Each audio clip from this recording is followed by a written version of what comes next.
Обичам себе си. Дълбоко в мен има един бездънен кладенец от любов. Сега позволявам на тази любов да достигне повърхността. Тя изпълва моето сърце, моето тяло, ума ми, съзнанието ми, самата ми същност.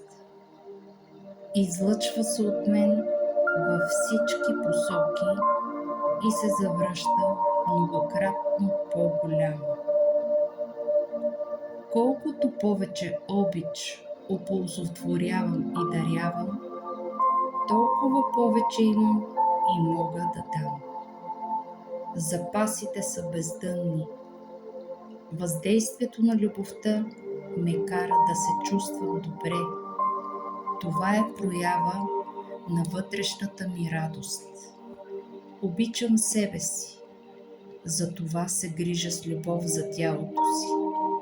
С обич го храня, с питателна храна и напитки, с любов го поддържам и обличам. И то откликва с любов, преливащо от здраве и енергия. Обичам себе си, затова си осигурявам удобен дом, който задоволява моите потребности и за мен е удоволствие да бъда в него. Изпълвам стаите с вибрациите на любовта, така че всички, които влизат в тях, включително и аз, да усетят тази любов и да бъдат подхранени от нея. Обичам себе си, затова се занимавам с работа, която наистина е удоволствие за мен. Влагам в нея таланта си, творческите си способности. Работя с хората и за хората, които обичам и които ме обичат. И по този начин печеля добри доходи.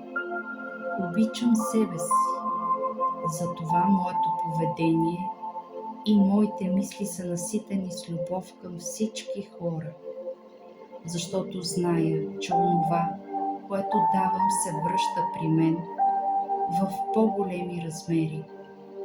Привличам в моя свят само любящи хора, защото те са отражение на това, което съм.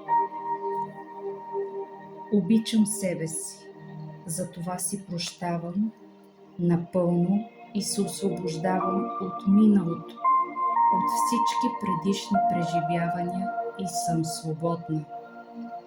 Обичам себе си, затова живея изцяло в настоящето, чувствам, че всеки момент е хубав и зная, че бъдещето ми е светло, радостно и сигурно. Защото аз съм любимото дете на Вселената и тя се грижи с обич за мен сега и завинаги. Всичко в моя свят е наред.